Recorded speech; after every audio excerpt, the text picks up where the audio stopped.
हर इंसान को ऐसी बीवी की चाहत होती है जिसे स्वादिष्ट खाना बनाना आता हो, लेकिन यहाँ तो मोहन को ऐसी बीवी मिल गई जो सिर्फ और सिर्फ खाती रहती थी और ज्यादा खाने के चक्कर में वो इतनी मोटी हो गई थी कि उससे बैठकर उठ पाना भी मुश्किल हो जाता था। लेकिन फिर भी वो खाना नहीं छोड़ती थी और रात दिन बस खाती रहती थी। दरअसल शादी के वक्त मोहन को नहीं पता था कि उसकी बीवी इतनी भुक्खड़ है, क्योंकि मोहन की अरेंज मैरिज हुई थी। शादी से पहले मोहन अपनी बीवी शेफाली से एक बार भी नहीं मिला था।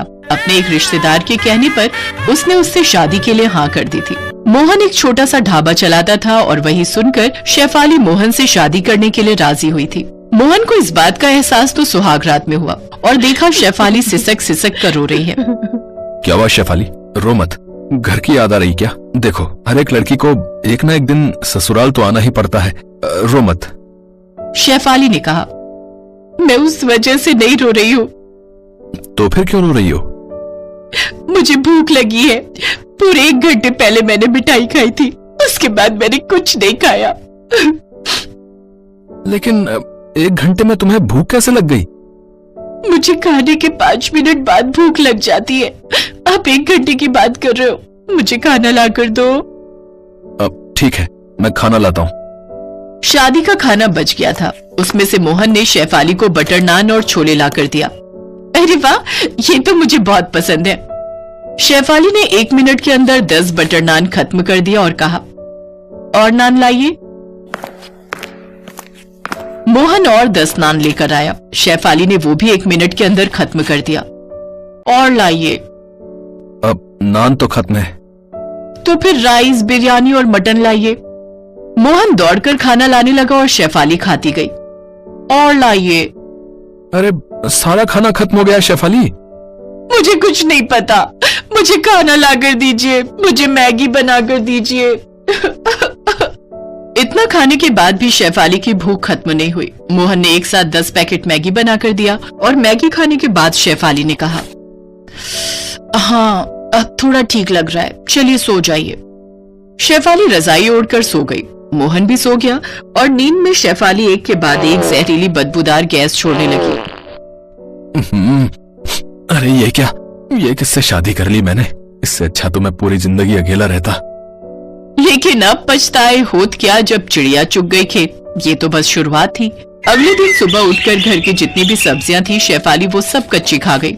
मोहन ने उठकर देखा तो रसोई में खाने के लिए कुछ भी नहीं था। ये क्या, यहाँ तो कुछ भी नहीं है। मुझे क्या पता, मुझे भूख लगी थी इसीलिए मैंने सब कुछ खा लिया। अब मुझे दोपहर को फिर से भूख लगेगी, तब मैं क्या खाऊंगी? ठीक है, मैं ढाबे से तुम्हारे लिए खाना भेज दूंगा। मोहन बिना नाश्ता किए ढाबे पर चला गया, लेकिन उससे शेफाली को कोई फर्क नहीं पड़ा। वो बस खाने के बारे में ही सोचने लगी। दोपहर को ढाबे से मोहन ने 2 प्लेट बिरयानी भेज दिया, लेकिन 2 प्लेट बिरयानी खाकर भी शेफाली का पेट नहीं भरा। शाम को मोहन के लौटने पर शेफाली जोर जोर से रोने लगी।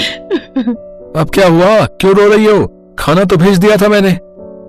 2 प्लेट बिरयानी से मेरा पेट नहीं भरा। आपको तो पता है मैं कितना खाती हूँ, मुझे कम से कम 20 प्लेट बिरयानी चाहिए। 20 प्लेट? शेफाली मैं गरीब हूँ, ढाबे से ज्यादा पैसा आता नहीं है। ऊपर से तुम इतना ज्यादा खाओगी तो कैसे चलेगा बताओ? और अपना वजन देख रही हो? अरे ऐसे ही वजन बढ़ता रहा तो 100 बीमारियां आकर जकड़ लेंगे तुम्हें। क्या? आपने मेरे खाने को और मोटापे को लेकर ताना मारा। मैं चली जाऊंगी, मैं आज ही मायके चली जाऊंगी। अब मोहन मुश्किल में पड़ गया। शादी के 1 दिन बाद ही अगर बीवी मायके चली गई तो लोग क्या कहेंगे? मोहन शेफाली को समझाने लगा, रो मत शेफाली, ठीक है, मुझसे गलती हो गई, रो मत, मत जाओ मुझे छोड़ के। मैं चली जाऊंगी। अगर आप मुझे खिला ही नहीं सकते हो तो मुझसे शादी क्यों की?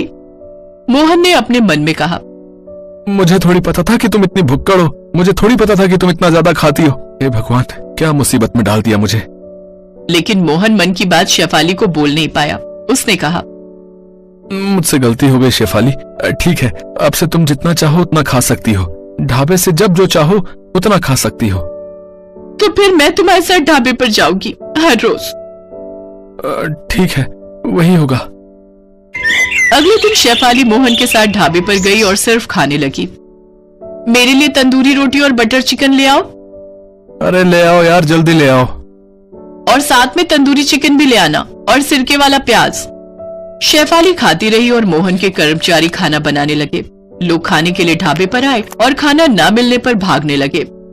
अरे भैया, मिलने रुमाली रोटी और दाल मखनी ले आना है। रुमाली रोटी तो है लेकिन दाल मखनी नहीं है साहब। तो फिर चिकन भरता? वो भी नहीं है। पनीर? वो भी खत्म हो गया है साहब। अरे यार, तो फिर है क्या है? ठीक है, जाओ, सिर्फ रुमाली रोटी ले आओ, नमक के साथ खा लूंगा। तभी मोहन के कर्मचारी ने चिल्लाकर कहा, रुमाली रोटी भी अभी अभी खत्म हो गई है और रोटी बनाने के लिए मैदा भी नहीं है।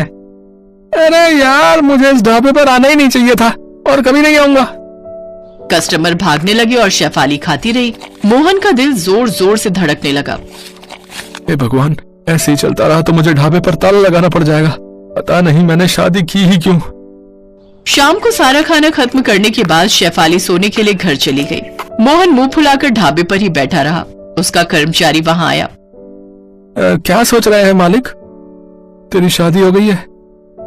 नहीं मालिक, कभी मत करना, और करेगा भी तो पहले से लड़की के बारे में जांच पड़ताल कर लेना। मेरी तो जिंदगी खराब हो गई है, लेकिन तू अपनी जिंदगी खराब मत करना। हिम्मत रखिए मालिक, मालकिन को एक ना एक दिन समझ में आ जाएगा कि इतना ज्यादा खाना अच्छी बात नहीं है। तब तक मेरे फोटो पर माला चढ़ चुकी होगी। इसके बाद 1 महीने तक शेफाली ढाबे से खाना खत्म करने लगी। मोहन और गरीब होता गया और महीने के अंत में लोगों से उसे उधार भी लेना पड़ा। मोहन जब सब कुछ छोड़ छाड़ कर भागने की सोच ही रहा था, तभी एक रात को अचानक से शेफाली के सीने में दर्द होने लगा। आह, बहुत दर्द हो रहा है। आह।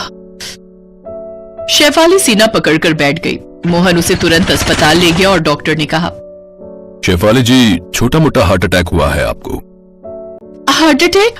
लेकिन कैसे? क्यों? अभी तो मेरी उम्र इतनी कम है।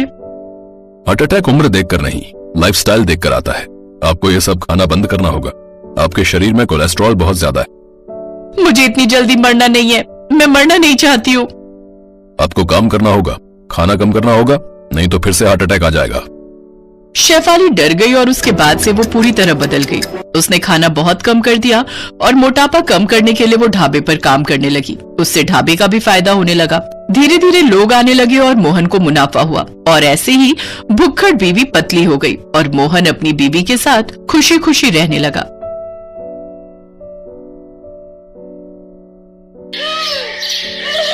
शुभी के रिश्ते की बात चल रही थी। लड़के वालों का फोन आया। शुभी के पापा योगेश प्रसाद ने फोन उठाया। जी नमस्ते भाई साहब। जी 5 बजे रेस्टोरेंट पहुंचने का टाइम है। हम भी टाइम पर पहुंच जाएंगे। क्या हुआ जी? समधी साहब क्या कह रहे थे? यही कि हम टाइम पर पहुंच जाएं। तुम शुभी को कह दो, जल्दी तैयार हो जाएगी। हमें उनके आने से पहले ही रेस्टोरेंट पहुंचना है। शुभी और उसके पापा मम्मी और उसका छोटा भाई रेस्टोरेंट पहुंचते हैं। उधर योगेश प्रसाद भी अपनी पत्नी शर्मिला, बेटे रजत और कुछ रिश्तेदारों के साथ रेस्टोरेंट पहुंचते हैं। सुनो जी, भूख इतने जोरों की लग रही है। घर पर जल्दी जल्दी में 4 गोभी के पराठे, 2 कटोरी दही और सिर्फ 1 कटोरी छोले ही खाए थे। थोड़ी देर से आते तो 2 पराठे मेथी के भी खा ही लेती।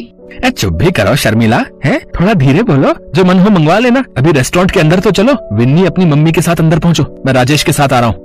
शर्मिला का स्वभाव भुक्कड़ था। उसे कहीं भी जाना हो भूख पहले लगाती थी और वो बेहिसाब खाने लगती थी। उसे अपने पेट पर कंट्रोल नहीं था। कहीं शादी ब्याह में जाना हो, किसी फंक्शन में जाना हो, वो सबसे पहले खाना ढूंढती थी और खाने की चीजों को सामने देखकर उसका खुद पर कंट्रोल कर पाना मुश्किल होता था। रेस्टोरेंट के अंदर सब लोग बैठ जाते हैं। साधना शर्मिला से खाने के लिए पूछती है, बहन जी आप सबको क्या क्या पसंद है वो बता देते तो हम ऑर्डर कर देते हैं सबके लिए। जो जो जिसको चाहिए वो पसंद का आ जाएगा। वैसे sambar, dosa, noodles, chilli potato, momos और मंचूरियन, फ्राइड राइस हमने अभी ऑर्डर कर दिए हैं। डिनर से पहले ये स्नैक्स में ठीक है ना बहन जी? अरे ये तो छोटी मोटी चीजें हैं बच्चों के मतलब की, ये तो मिनटों में हजम हो जाएंगी। आप एक काम कीजिए, 8 प्लेट छोले भटूरे, 6 प्लेट कचौड़ी आलू और 20 समोसे ठीक रहेंगे। ये सब मंगवा लीजिए।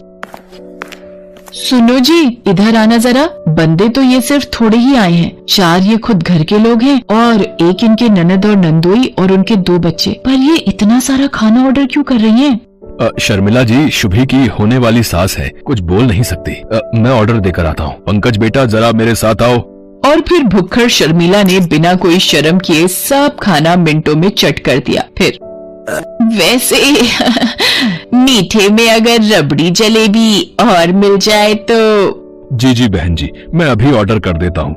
पंकज बेटा, काउंटर पर बोल दो कि यहाँ के लिए जो गुलाब जामुन ऑर्डर किए हैं उनके साथ रबड़ी जलेबी भी भिजवा दें।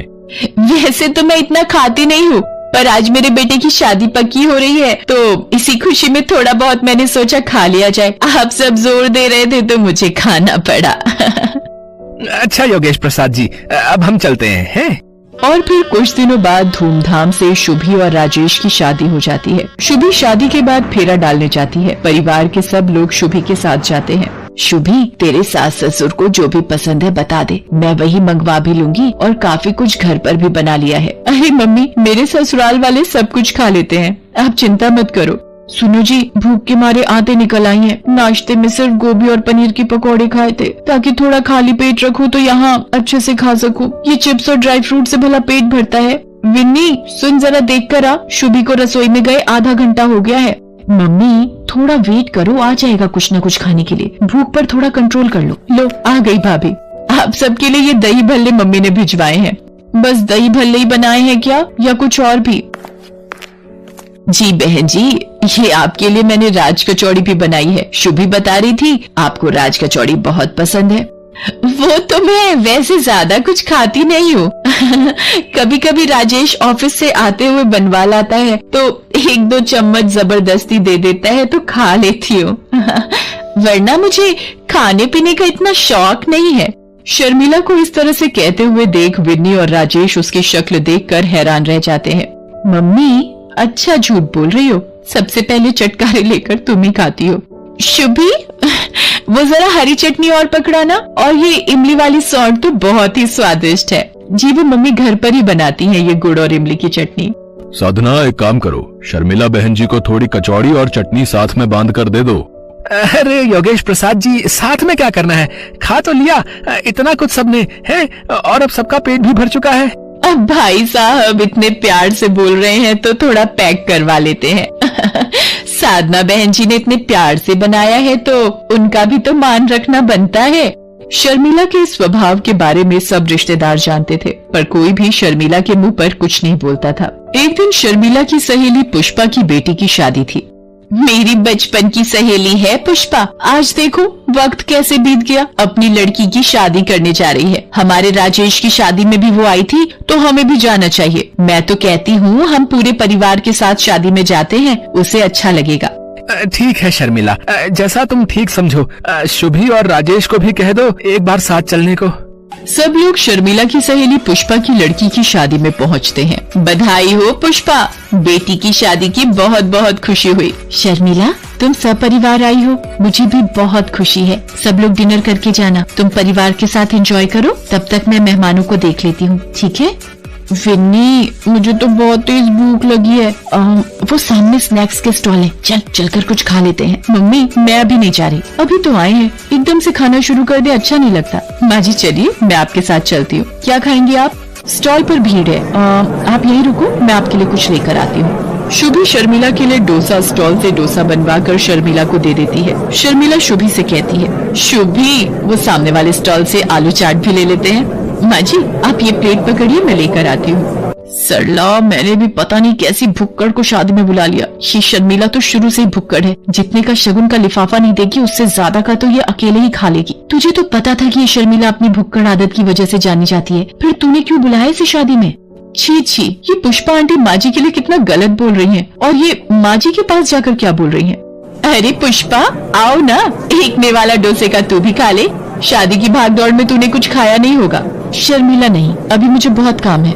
वैसे थोड़ा कंट्रोल करके खाना, ये तुम्हारा घर नहीं है, ये 5 स्टार होटल है, यहाँ पर हर प्लेट की गिनती होती है। 1600 रुपए की एक प्लेट है, ये तुम्हारी चौथी प्लेट है। तुम थोड़ा तो सोचा करो, किसी के यहाँ शादी में आकर इस तरह से व्यवहार करते हैं। इतने का तो तुमने मुझे शगुन नहीं डाला जितना तुम खा चुकी हो अब तक। मेरी बात का बुरा मत मानना, तुम मेरी बचपन की दोस्त हो, इसीलिए हक से कह रही हूँ। अब थोड़ा ध्यान से खाना, इसीलिए एक प्लेट में ले लेना जो लेना है, बार बार प्लेटें झूठी मत करना, पता चले अब प्लेटें कम पड़ जाएं और लड़के वालों को तुम्हारी वजह से भूखा जाना पड़े। चलो तुम खा लो, मैं चलती हूँ, और भी मेहमान आ रहे हैं। शर्मिला की आंखों में पहली बार आंसू छलक आए थे। उसे किसी ने मानो दिल पर चोट दे मारी हो। जो शर्मिला खाने को देखकर टूट पड़ती थी, आज उसके हलक से निवाला नहीं निकला जा रहा था। ये देखकर शुभी का मन खराब हो जाता है और वो गुस्से में आ जाती है और पुष्पा के पास जाती है।